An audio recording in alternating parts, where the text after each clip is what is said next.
to unmute yourselves and have a chance to ask your questions.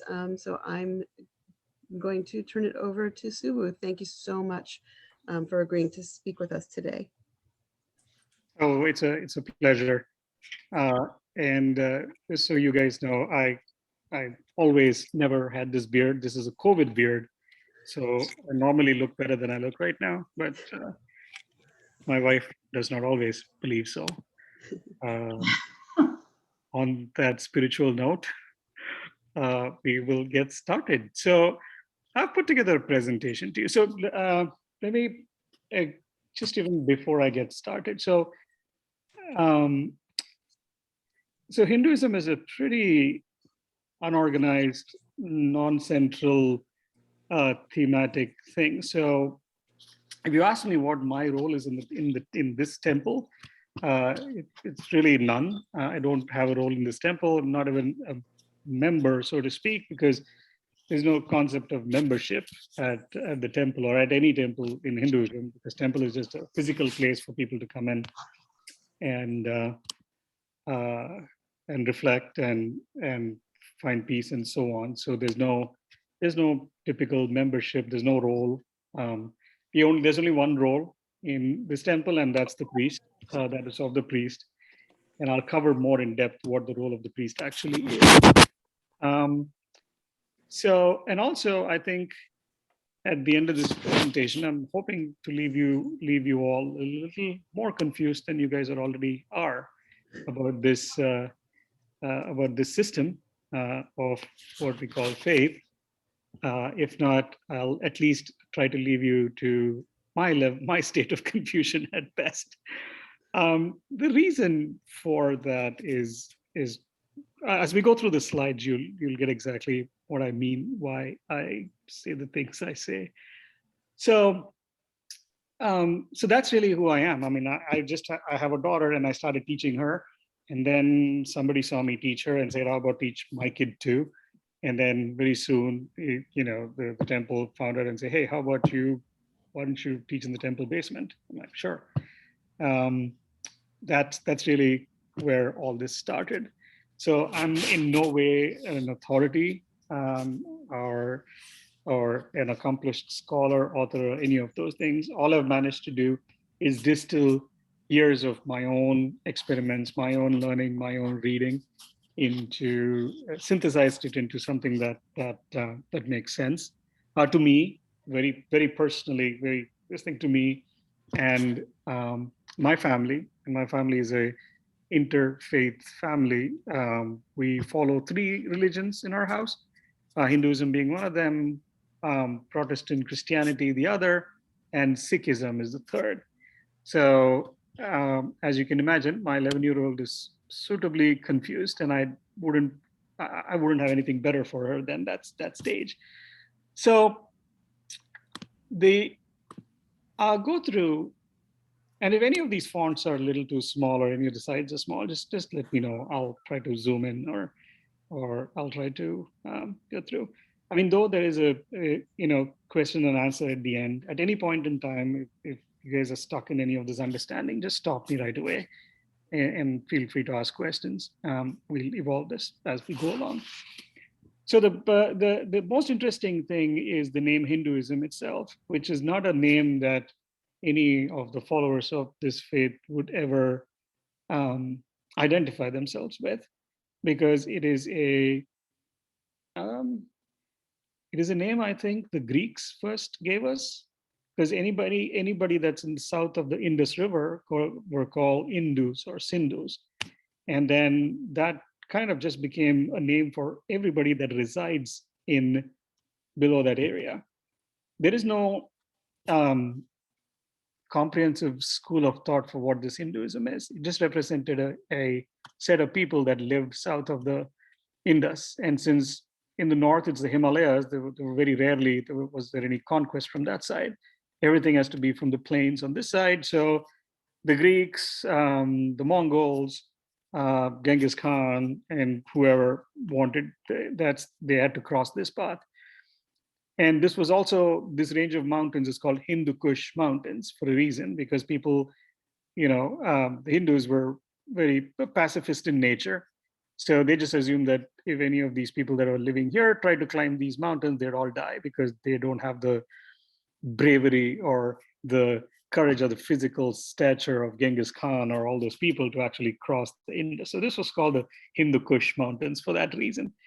So, but devoid of structure, this faith system seemed to have survived Alexander the Great, the Persian invasion, the Mongol invasion, and 250 years of British colonialism, and this seems to still be thriving with 1.5 billion people. So we'll just explore how is that happens, and I think in trying to discover that, we might understand a little more about what this democratic faith system means. So from a timeline perspective, the Indus Valley civilization, which was about 3000 BC. So for about 1500 years, there was extensive debate, and there was obviously no internet, travel was minimal, et cetera, et cetera. There was extensive debate for 1500 years to form a central idea on the purpose of life and what a belief system should be. Obviously, true to any of those things there, the debates used to last years. One philosophical question would take them 30 years to come to the conclusion that they all agree to disagree. But because they agree to disagree, neither of the opinions could form, or more than one opinion, could form a central tenet, which means both the opinions at that point in time constituted to create this larger belief system. So if you actually read, there are about 11,000 different books on the subject on spirituality, depending on what you choose to follow. And each of those books have pretty healthy conflict with the other. So if you go to see, is there a central idea that connects all these diversity of thought? So finally, they found out that the concept of Hinduism is called Sanatana Dharma. It's a way of life. So more than a faith, it is a way of life. The difference being, faith necessitates a body of either knowledge or energy that is outside of this world, that is outside of, beyond our control, beyond our understanding, and that is larger and connected to the universe, etc. But the way of life essentially thinks that it's just one of the many dimensions. So you will find a lot of Hindus that are atheists. You will find a lot of Hindus that are practicing monotheistic practices. You will find some of them that believe in polytheism in a certain way. So because there is no central tenet of what God is, there is enormous amount of democratization on what this is, which is good, and it's got its challenges. The good is that it supports so much of diverse views. The challenge is that there is no easy way to teach this. There is no easy way to understand it. There is no easy way to accept it, to follow it. It is all the burden or the pleasure, the way you look at it, of understanding Hinduism is completely personal.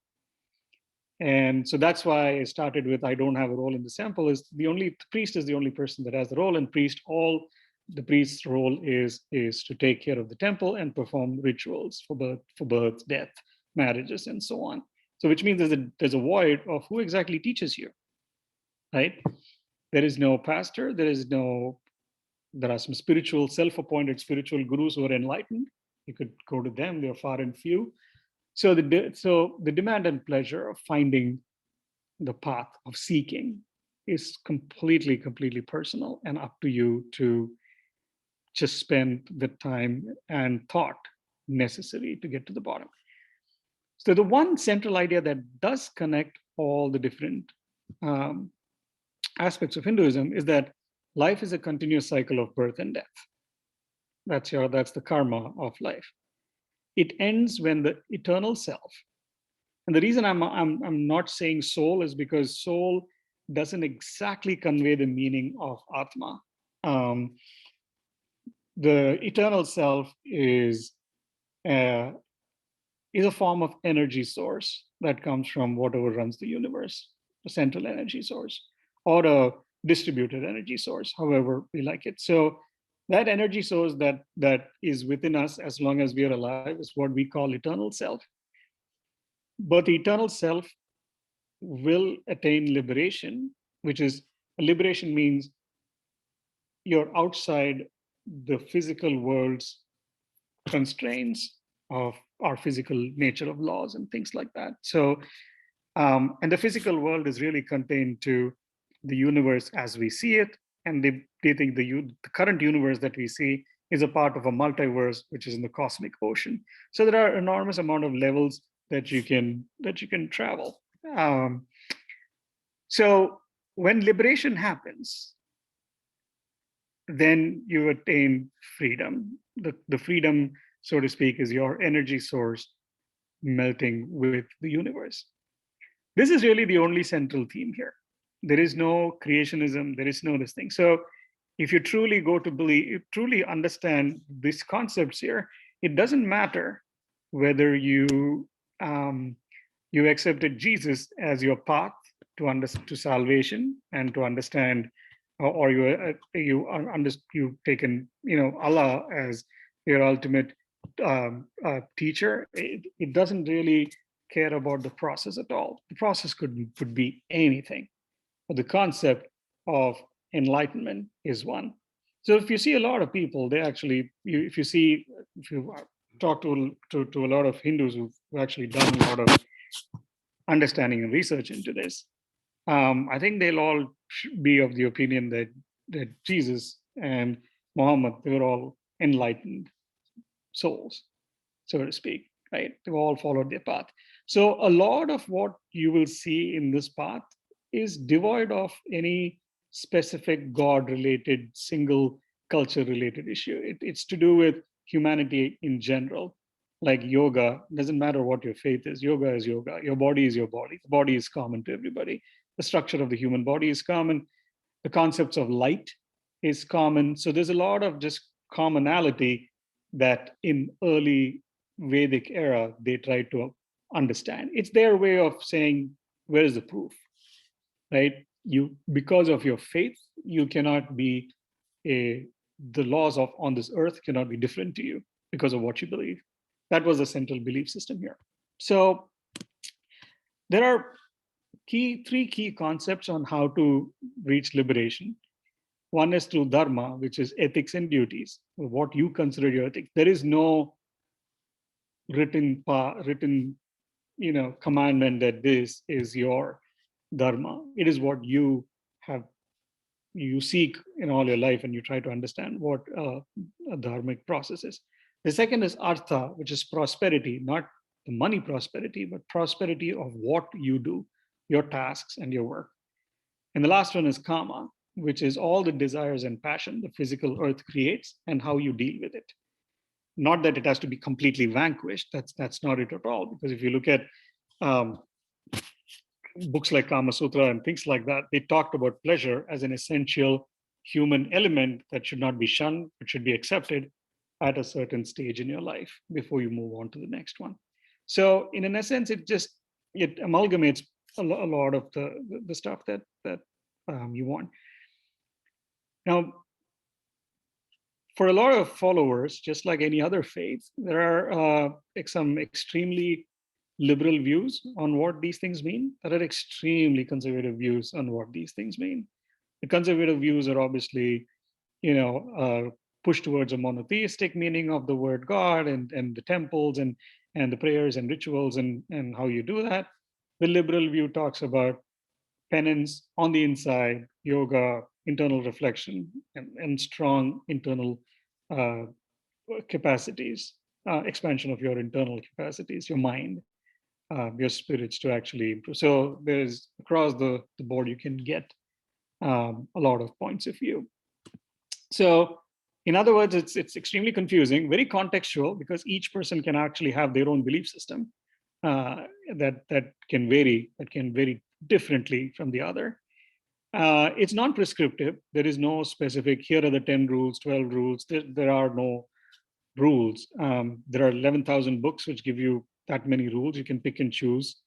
And then it's all inclusive, which is people believe no God, one God, or human God, or some gods. All those paths eventually lead to enlightenment. There's no specific inscription, and it's ever changing. So we talk about God. The concept of God is very interesting in Hinduism because gods can be created by human beings. So as people evolve, they've been creating gods, local deities.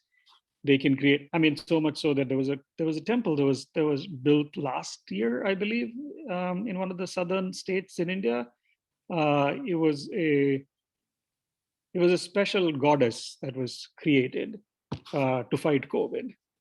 And there's a temple, and there's a manifestation of how you think the god would be. So there's a lot of creative symbolism that you're allowed to have and conform to. So how do you practice Hinduism or become a Hindu? There is no formal way to become a Hindu, and there's no even formal way to say I'm a Hindu or a practicing Hindu or anything. It is just a path that you decide to follow, then you follow, and then that's that. So any questions so far? So if people want to write their questions in the chat for now, and then at the end, we'll have time for people to unmute themselves and ask their questions. But for right now, if you want to write your questions in the chat, that would be helpful. Awesome. So as I have been spending time researching these concepts, I go to this cradle of knowledge to ask these questions. In other words, called Wikipedia. But in the absence of anything that's larger, that could be a good guiding path. No, but there are lots of gurus, spiritual guides that have written enormous amount of treatises on it. And I've read quite a few, not all of them, because it's impossible to read all of them in a lifetime. The category of thought of the books that are written can, to a large extent, be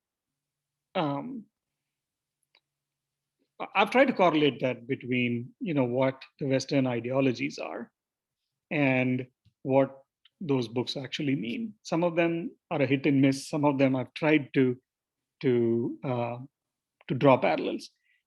So first is Samkhya, which is dualism and atheism, which is talking about just a completely rational approach to this thing, talking about how humanism and the practice of yoga are sufficient to attain enlightenment. There is no concept of God at all, right? The second would be yoga. God may or may not exist, but your spiritual practice could get you the answer. The answer could be God does exist, could be God doesn't exist. But the fact that you seek and your process itself is a part of what you do as a part of your dharma. The other one is Nyaya, which is the thought that we have itself is God. And then there is this atomism, which is atoms are where you will find God. So when we talk about science, when we talk about the Large Hadron Collider, and we talk about all the particle physics experiments that are being done to be in search of the God particle, this is a school of thought that deals with that. And if you look at the modern scientific theories that have been proposed for what is inside an atom, in the 80s it was electrons, protons, and neutrons. It was great, but then as time progressed, they found out that there are mesons, there are baryons, there are subatomic particles, and then came the M theory, which the Big Bang theory made it popular. But M theory and string theory say at the end of it, the most fundamental part of, and when you go to a subatomic particle, all you'll find is an energy string that's just vibrating. So a bunch of those things coming together form a physical structure. But underneath the physical structure is a non-physical entity. That's the current scientific thinking behind particle physics. So that is their entire thinking here. Then there's God here, and then there's Advaita, and then which is non-dualism, which is, if you've seen the movie Matrix, the red pill, the blue pill, the concept of Maya, where your soul or Atma lives in an alternate world, the physical manifestation of the Atma lives in this physical world. The Matrix and the movie Avatar were completely philosophically conceptualized in this form of Hinduism, right? So, and then so on and so forth. There are really tons, but I have just tried to minimize it to what I can fit in one screen. So I got a few questions here. Let me try to understand them as we go along. Does a Hindu priest ever promote the ideas during service? No, the Hindu priests are forbidden from talking to anybody, so they cannot promote it. They only take care of rituals. They actually do that. If you ask them a question, they might give you an answer, but they do not really promote any ideas, essentially because there is so many ideas, they really can't promote one, because they got to promote all, and it's too difficult to promote all. So who funds the temple? The temple is funded by volunteers and whoever decides to donate. We've got donation all the way from Hindus, non-Hindus, and pretty much anybody that pays for this. So there is no structural thing to say this is the temple of such and such a belief system. It's just a temple. So pretty much all Hindus or non-Hindus can come and do that here. So another quick question is, Hinduism was unique in that you couldn't be converted to Hinduism, had to be born in India to be a Hindu. That is actually not true. Hinduism is a state of mind. There are 3.5 million Hindus in the United States. None of them were born in India. And out of India, out of the non-Indian population, the Slavic countries have enormous base of Hindu belief system. So the only reason why the symbolism and a lot of concepts of God are Indian is because it's local there. So the river Ganges is a holy river. So it's highly unlikely that Drina or any of the Slavic rivers can be considered a holy Hindu river. It's because it originated there. A lot of the deities and a lot of the concepts of God are local. So that's really it. So I'll continue. Keep the questions coming. So when we talk about what is the purpose of a human being, there is a school of thought, one school of thought, that divides life into 4 stages, Brahmacharyam, and use these number of years that have been identified very loosely, right? It doesn't really specifically say when you turn 25, you now become this. That's not the concept. This is an approximately. That's why the word approximately underneath is very, very important. So during Brahmacharyam, which is 1 year to whenever you decide to get married, is a bachelor phase, where in the bachelor phase, you study the fundamentals on what it takes for you to live the rest of your life. Anything but that is devoid of the spiritual seeking path. You do understand a lot of concept, you do study it, but if you don't, you still have time to catch up. The most important thing is, it is not essential for a human being to pass through these 4 phases, right? So I have seen people that go straight from here to here, which is the phase of giving up on material desire and prejudices and wandering as an ascetic stage. A lot of people have jumped through. A lot of people have gone from here to stage 2 to directly to that. So, and most people go through all these 4 stages. The Grihastha stage is where the concept of pleasure is explained in great detail. And this is the phase where you do not shun pleasure, but you do not create attachment to the physical nature of pleasure, but you also don't shun it, because this is an essential pass-through stage. the next concepts are really, so if you look at the scriptures, scriptures can be divided into broadly. This again, it's you ask two different people, they'll give you three different answers on this. The Vedas are considered the first holy texts. The Vedangas are publications that support the Vedas. And then Upanishads are a set of philosophical treatises. Puranas are nothing but schools of thought written with a specific form of creator in mind. Shastras are basically practices. So Shastras have mathematics in it. And then Shastras have like Feng Shui, they have Vastu. Shastras have yoga. Shastras have a lot of, physical practices, metallurgy, chemistry, architecture. A lot of those things come under Shastras.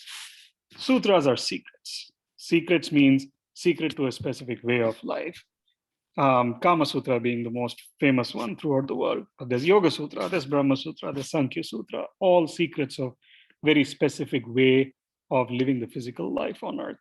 So those are all the stuff. So the more modern Hinduists have rejected the fact that these are the four Vedas, and the Vedas are the principal guiding factor. So Buddha was the first of them to say, I don't believe the Vedas constitute, the four Vedas constitute the primary spiritual knowledge. But Buddha believed that the rest of them, in terms of Sankhya, Yoga, and enlightenment, made sense. So that's how Buddhism was formed.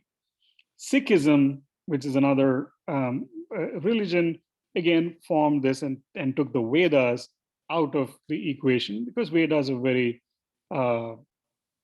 very conceptual and spiritual in nature. It's very difficult for lay people to even lay their hands on. And then Jainism, which is another religion, took a further path down, where they took parts of Vedas, parts of other books, and then formed. So I still think there's a lot of religions, sub-religions that will keep forming, and it's a good thing that it should keep forming, because change is the only permanence in the human intellect. Any questions so far?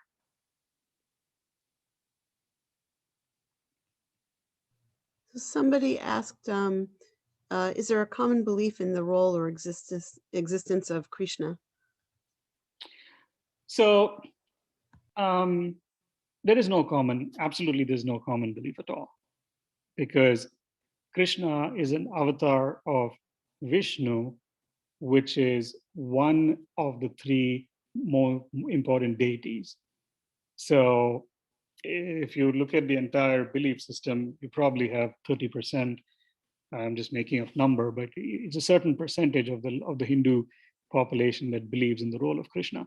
The reason why Krishna is important is right here, these two boxes.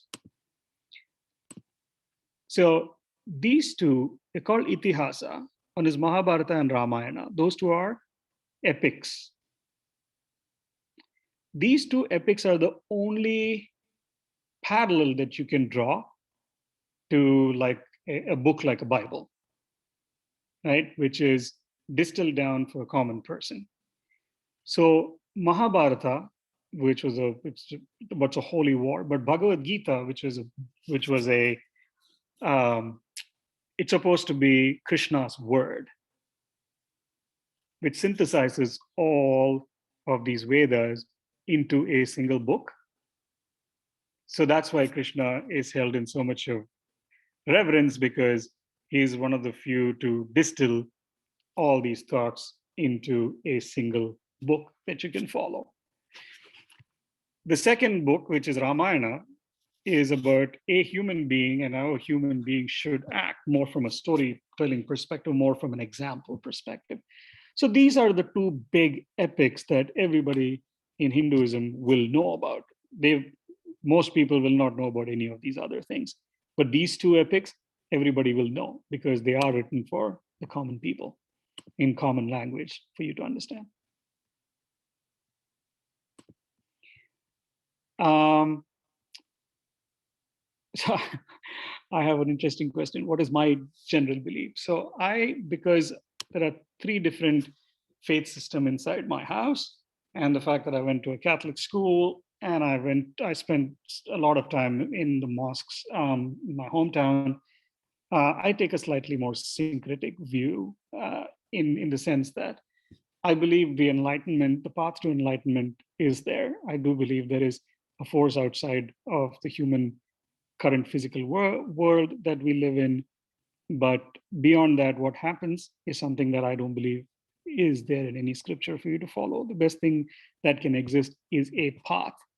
And I think the path of seeking and understanding and reading and exploring is essential of human beings.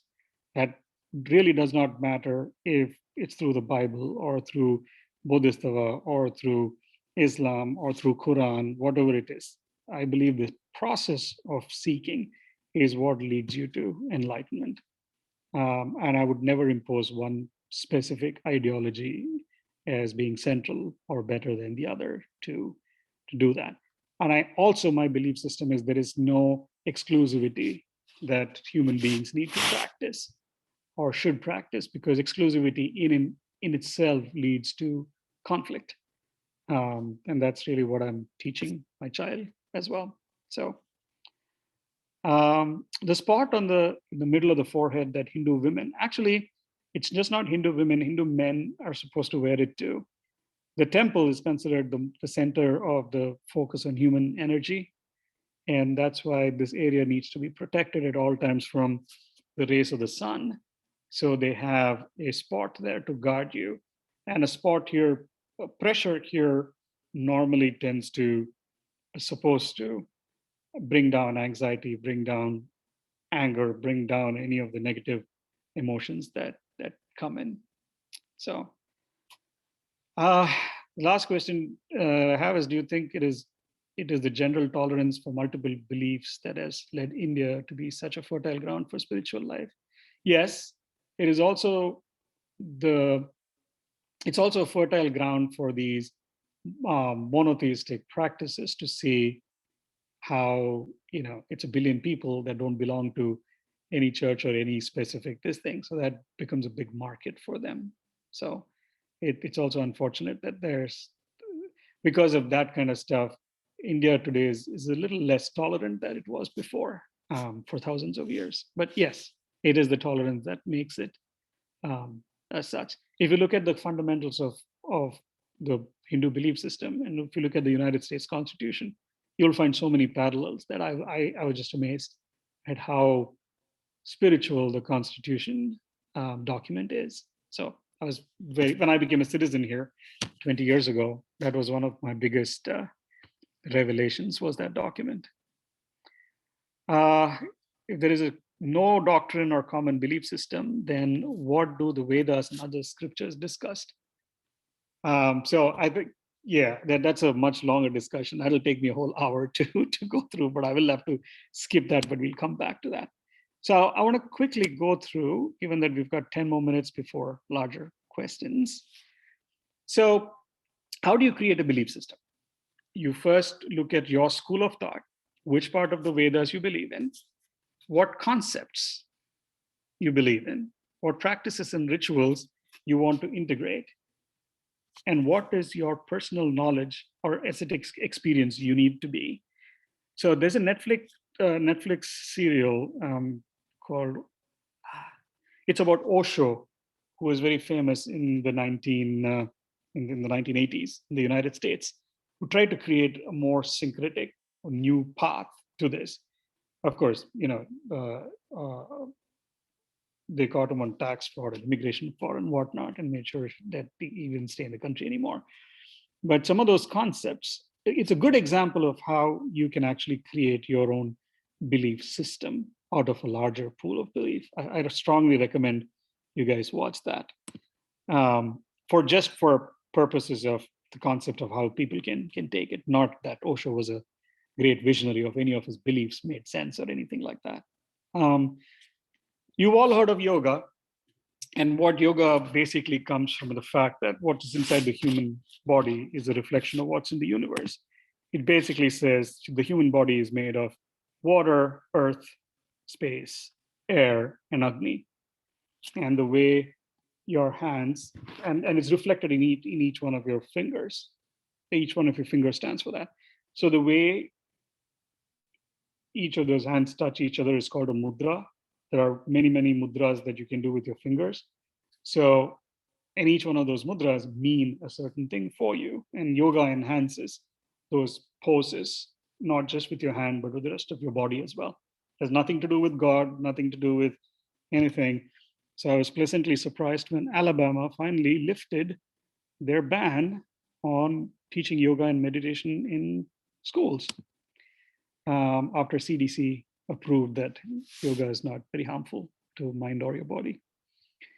So this is Jnana Mudra, which is one of the most important mudras for human beings when you sit and do penance, or when you sit and meditate. And when you meditate, you can think of anything in your mind to meditate. Allah or Jesus, Mary, whoever it is in your mind, it is a singular focus you're trying to bring in. And then when you keep your hands like this, when you sit down, crisscross applesauce, and you think, the neurons that connect to your mind apparently open up to a more deeper connection with your thought process. So that's really it. I'll do a couple of more on these. So somebody asked me while I was talking to them, how come there are 330 million gods? So I have a bet with my dad that in his lifetime, he's 68. I said, in his lifetime, I think they will convert Santa Claus to be a Hindu god. I have no doubt about it, because of the democracy and the freedom that you have in manifesting how you look at God. So a lot of the idols around that you see are humans' manifestation of that. So the primary school of thought is that there is something called Parashakti, which is a divine energy force without form. Nobody knows what that form is. Nobody's put that into an idol or a painting or anything. But that divine form has both a male power and a female power. But it's important to understand that the genders and female and male power is, again, a human manifestation of it. Because if you look at how a lot of gods are depicted, they're depicted as half man, as half woman, because Hinduism does not believe in binary concept of gender. That's why you have the third gender in India, which is a recognized gender. And there are so many gods that are either genderless or men at some point, women at some point, interchangeable, so on and so forth. So that's why the concepts of homosexuality, or these non-gender binaries were not really new or concepts that were surprising to anybody till the British came along and had their own draconian laws on what natural and unnatural was. Till then, nobody really cared. So basically, you have two powers. One is the creator, preserver, and destroyer. That's how the three, powers are divided. Each of them have a female side of their power, the male and the female side. The female side of the male power of the creator, preserver, and destroyer is knowledge, wealth, and power. Wealth is, again, not money wealth. It's the philosophical wealth, knowledge wealth, and power. And then you have the concept of avatars, which is any of these divine creatures that come into the physical universe, come into the physical earth, have to comply by physical laws, have birth and death, and have to have a certain average height, no extra powers. That is called avatar. And that's how a lot of people believe that Jesus could probably be an avatar of the divine, right? And then you have demigods, which is similar to the Greek philosophy, where the divine as well as sub-divine have that. And then there are kins of this avatar, and then there are personal gods. Each city almost has a god that they consider, it could be a rock formation, could be an idol, but they consider that as a form of divinity that guards and protects and preserves their way of life. That's how you land up with 330 million gods and counting. I'm sure there'll be new ones as we go along, as human beings get more creative. But it all means the same thing. These are the avatars. I want to quickly jump into the concept of time. So a lot of people try to draw parallels with how God created Earth in 7 days, but it doesn't talk about 7 human days, 7 God days, etc., etc. So I've tried to understand this ever since I'm a science major. I've tried to understand this from a cosmology perspective, and the best I could come up with is this. So it takes 250 million years for the Earth to go around the Milky Way. I mean, for the solar system, actually, to go around the Milky Way. So if you look at the age of the universe and the age of the observable Earth and the age of the Earth and things like that, you can kind of put, and then if you look at the publications of Vedas and what they call as time frames, you can kind of put together how the life of Brahma, which is the life of the creative universe, from one creation to a full destruction, is probably 311 trillion years. But in Hinduism, there is no belief that start and end, because right after full devastation is the start of a creation again. So which means this is probably not the first universe that has been there. This is not the first time we're being there, but the time, dilation is so much that it's really difficult to conceptualize or do experiments to prove any of these ideas. These are all just ideas.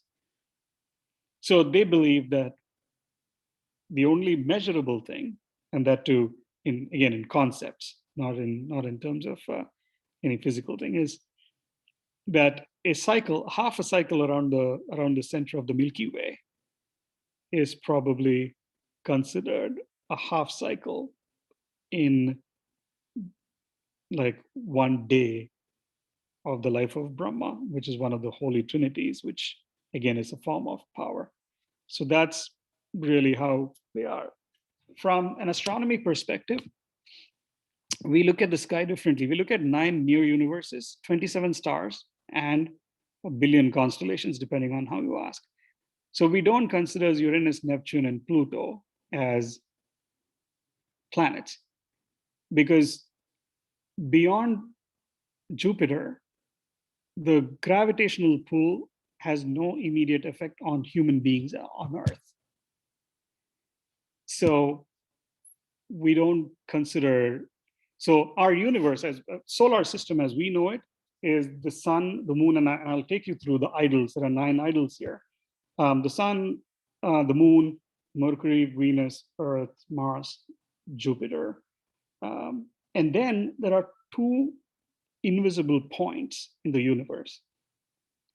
Every 18 years, when the sun and the moon and the Earth is aligned in a very specific spatial axis, there is a northern vacuum and a southern vacuum, which have a very specific impact on Earth. And those 2 empty spaces are given a physical form, a physical name. That's what the Hindus consider the solar system. Beyond that, it is about 9 odd planets in the near universe. Beyond that, 27 stars beyond that, and then, things like that. So how do you create, so this is one of the, concept of gender is non-binary. So this is the destroyer. The god, the destroyer, is always more often than not depicted in a non-binary status.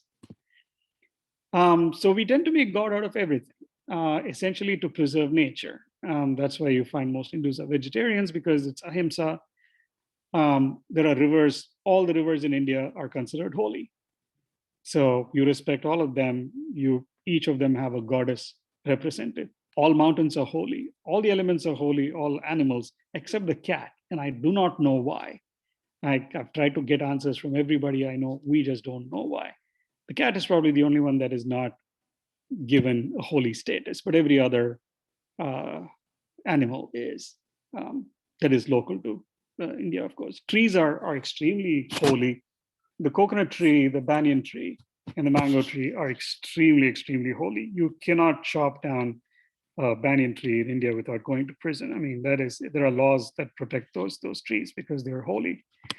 So you manifest the way you see God in anything. Snake is one of the holiest things in India. I mean, you can't go around killing cobras in India, even though they can kill you. There is a whole different relationship you have with nature when you're there. So how do you make a god? You really make a god by understanding the power, where they are in a hierarchy. Are they a demigod or they are an avatar?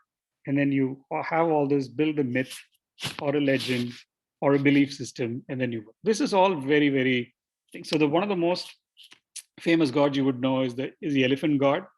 I mean, nobody here actually thinks there is somebody with an elephant head that's going around giving wishes to people. That's really not what we think. It's a metaphorical uh, God, which stands for a certain amount of things, which stands for the big thought, stands for concentration. And the mudra, this is the mudra of blessing. And, uh, you know, it's just a manifestation of how we see it. So a lot of these gods have meanings for everything they hold in their hand, about how many heads they have, how many hands they have. You really don't believe there are people with 4 hands. All these means are different skills and attributes that people have. And in fact, in the class that I teach on Sundays, I actually encourage the kids to draw their own avatar. And you see people, one of them drawing with a baseball bat in one hand and the other one, it's a 24, math 24 game card in the other. It's just manifestation of who you are. That's really it. There's a lot more I can go to. I'm just going to quickly go to a couple of these things. Symbolism. I just want to cover symbolism.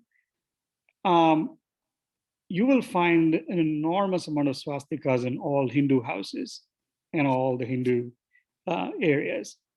So, and you guys know swastika from a whole different perspective here. So swastika has been there for 3,000 years BC as the creation. It symbolizes the creation of the universe and the center of the universe. And the David star is also a huge symbolism for us because it talks about how Shiva and Shakti came together to create peace on earth. But unfortunately, the Nazis stole this, turned it around 45 degrees and started using it for all bad things. So there's been a big movement to take back swastika from somebody who shouldn't have had it to begin with. Higginbothams and a whole bunch of other Max Muller and a whole bunch of people in the Nazi regime, they were searching for the true sources of Aryan force. They came to India, spent a lot of time there, and found out that this is probably it, and they stole that. So there's a healthy dislike for Nazi Germany in India, as you can imagine, for more reason than one. So who actually teaches spirituality and religion, right? So if the priest can't talk to you, if there is no school that you can go to, if there is no church that you can become a member of, so there's pretty much anybody. You just need to seek, you just need to read, understand for yourself, reflect, and that's the only path here. There are some mystics who feel that they have attained enlightenment. And if you ask them, how do you know? I don't believe they have an answer. So they try to teach how they have gone onto the path of enlightenment. There are some swamis who have been on penance forever for their life from when they were child. They've given up everything to seek the truth. And in some cases, for kids in Madison, I'm their teacher, fortunately or unfortunately for them. I don't know how they're going to turn out. But I think the concept here is that you seeking and you seeking for yourself is now a lot of these mystiques and a lot of these gurus, what happens is they gain enlightenment.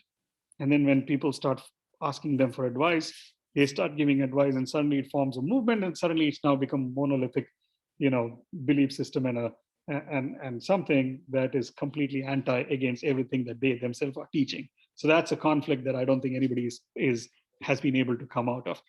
And that serial on that show on Netflix will just give you an enormous amount of insight on one of these mystics called Osho. The relationship with Christ is interesting because a lot of people think he's an avatar. A lot of people also believe that in the north of Kashmir Valley is where Jesus spent the 13 years that he was not there at home to attain enlightenment.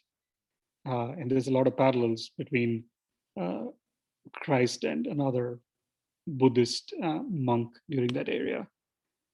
Math is very important to Hindus, as you can tell. Each one of these numbers has enormous significance. 108 would be the one that I want to just bring to your attention today, just for curiosity's sake. It's probably one of the most things. So when you chant things, they ask you to chant it 108 times. They ask you to do anything you do, 108 blessings. If you're donating money, if you're giving a present to somebody for graduation, don't give them $100, give them $108. So 108 is just enormous importance because the one stands for Saguna Brahman, which is the eternal self.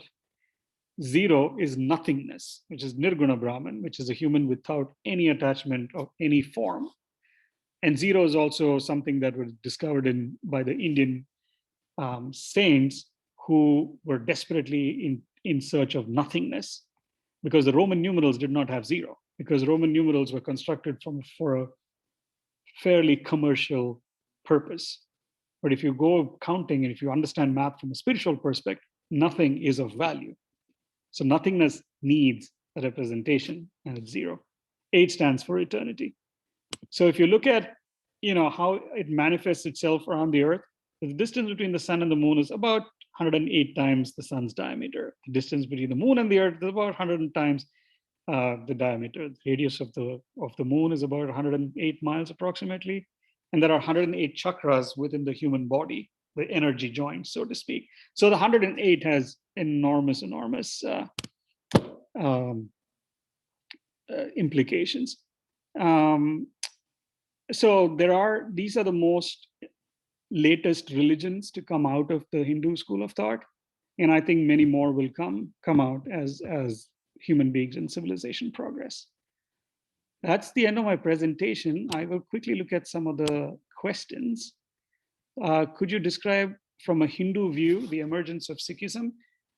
Yes, I can, because I'm married to a Sikh.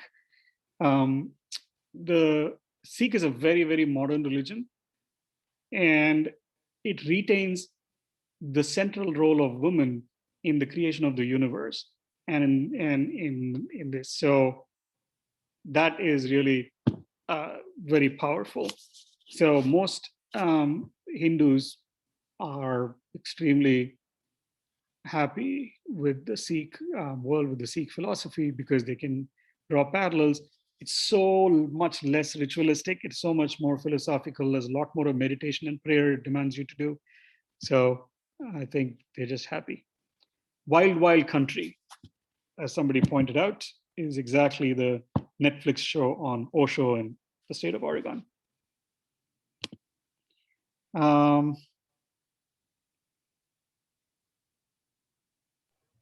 Those are the questions. Do you guys have any more questions, or can I do a quick walkthrough of the temple?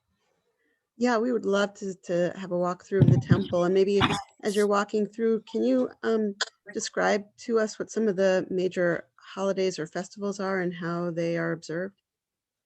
Yes. So let me just show you. So this is the temple, right? And if you can see, there are no chairs. And that is for a very specific reason, is because there is no congregation, there is no sermon, there is nothing.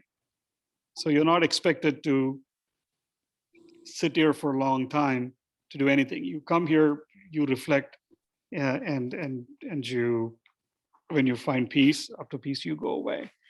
So typically, most of the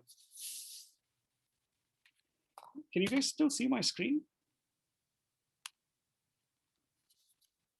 So most of the temples always begin with the Ganesha. Ganesha is given enormous importance as the beginner. So Ganesha is the considered the god that removes obstacles. So pretty much everywhere you go, irrespective of what your second god is or what the main god is of that temple, etc., you'll always find a Ganesha there. And Ganesha is considered to be the son of Shiva, the destroyer. And each one of them are now you'll understand why this temple is really not of a specific belief system. It's got idols and of pretty much a whole bunch of belief systems. There's a lot. This temple is fairly unique in the sense that there is no central idol here, so to speak, or a central god. It's fairly democratic. And there are a few of them that makes this temple kind of special. So these are all various avatars, so to speak. So depending on who your belief is. And I'd like you to point out this one. This is a banana tree. The banana tree is a banana tree. Banana leaves are extremely holy for the belief system. And this, as you can see, is the holy basil. The basil plant is actually very, very, very auspicious for the Hindus. So these are all still, this is Lord Shiva, this is Parashakti, these are all different manifestations. So this is now the main central platform, so to speak, right? So typically most Indian temples have one god or one set of idols. Like if you go to see the avatar Rama, you would have Rama's brother Lakshmana and his wife Sita, and Hanuman, the monkey god, who actually helped them all in a spot. But if you see this temple, it has, again, Ganesha and the mouse. This is the mouse god. It's an idol of a mouse. This is Ganesha. This is one of the avatars of Vishnu, the maintainer, preserver of the universe. This is another version of Vishnu. And this is the lingam, which is a manifestation of Shiva, the destroyer. And this is Nandi, which is a bull. And this is Durga, one of the forces of female power in the universe. This is fairly unique because I have not really seen any temple that has this many idols and belief system as the key all together as one. So this is Krishna. This is another very ubiquitous, the most recognized deity, especially because ISKCON and the International Society for Krishna Consciousness was formed. And these are all the different deities. And I want to take you to the special corner here. These are all different idols. These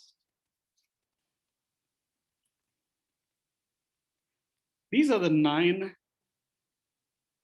planets or heavenly bodies in the solar system that we believe in. Starting from the sun is at the center. This is, Jupiter, Mars, Venus, Saturn.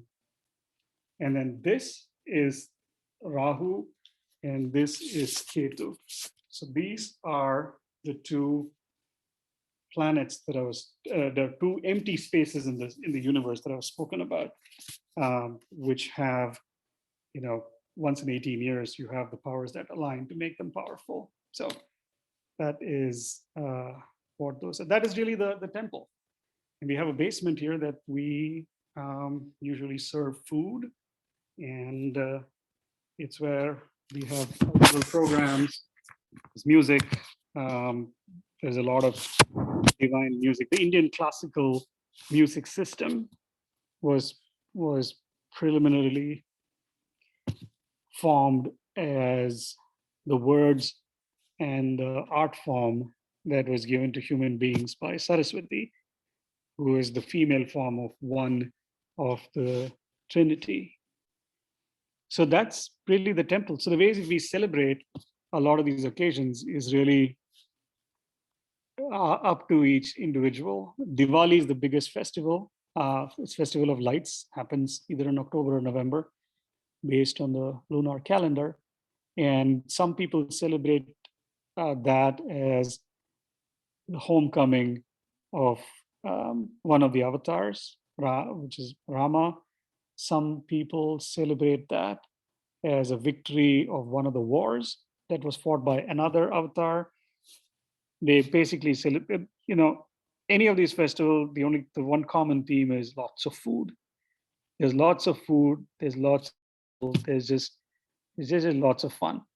Uh, that's really what encompasses these.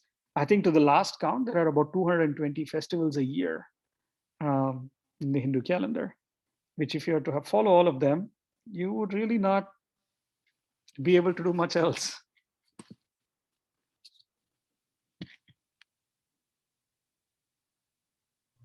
So we had a couple more questions in the chat.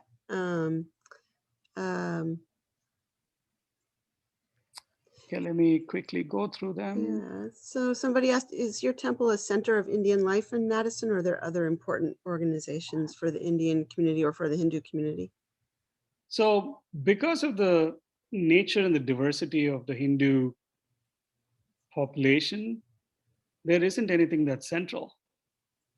There are 2 temples in Madison, I believe. There's one here, there's another one in Sun Prairie. Everybody goes to any of those temples. And I don't think there's there's no central thought to begin with. So there's nothing central. There's no organization that I would say is like that. There's the American Hindu Association, which is AHA, which is what came together to build this temple. But that really has no real meaning other than coming together to raise funds to build a place of worship for everybody. So I like the question about what is the purpose of a temple, right? So that initially the purpose of temple were of 2 types.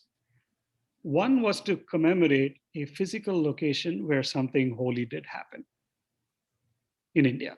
Because a lot of Hinduism is based in India, there are so many temples where either like where one of the avatars, Rama, was born, there's a temple. Where Krishna was born, there's a temple.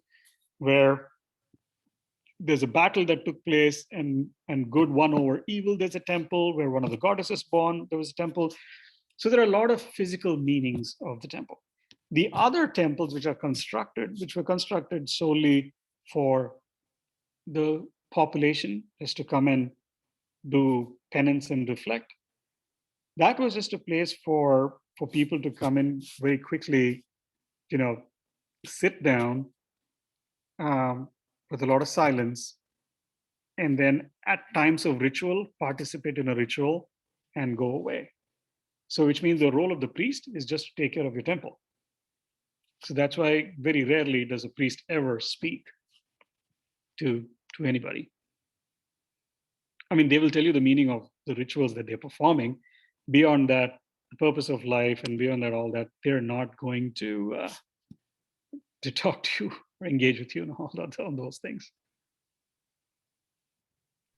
So one last question, with the emphasis on individualism, are there shared tenets in Hinduism that have to do with the welfare of the community? That is actually a very, very, very important question. And that is something that I have told a lot of people, that because of the extensive inside-looking individual nature of this, there is a lot of the community good that sometimes gets forgotten. And it's not by design. It's not what it's supposed to, it's not by the books, but it's just by the nature of human beings getting lost in their own little individual worlds. And also there's a misplaced understanding of karma, where if you see somebody having a less fortunate life, in your mind, you just manifest, you're thinking that it's a manifestation of that person's karma to be there in exactly that. But the true fundamental meaning of artha, which is one of the three concepts, is to find prosperity and work that is meaningful to you and your community. More often than not, the public kind of forgets that. And that is something, that is why I have enormous respect for the Western religions, because I see how selfless service and volunteering is so critical. And I think there's enormous amount of lessons to be learned, good lessons to be learned on how, Christ-like practices are just so good, irrespective of what faith you follow. Thank you so much. This has been really wonderful and informative, and I think it's given us all a lot to think about. We really appreciate your time and sharing your faith with us and showing us the temple, which is beautiful. I hope at some point in the next year we'll be able to come in person and Yes. spend some time. That would be wonderful. I want to thank everybody for participating this afternoon, and remind you all that the next sacred site visit is June 20th, and we'll be with the Sikh community in Middleton. Right now, we're still planning on it being virtual. I love those people. You will really enjoy that. That is beautiful. It's a very, very beautiful place. In fact, that the priest from the Sikh temple is the one that actually did the housewarming ceremony for us. So great. it's beautiful. Wonderful. Thank you. Thank you all so much, everybody. Enjoy the rest of your day, and we'll see you all soon. Namaste. Thank you.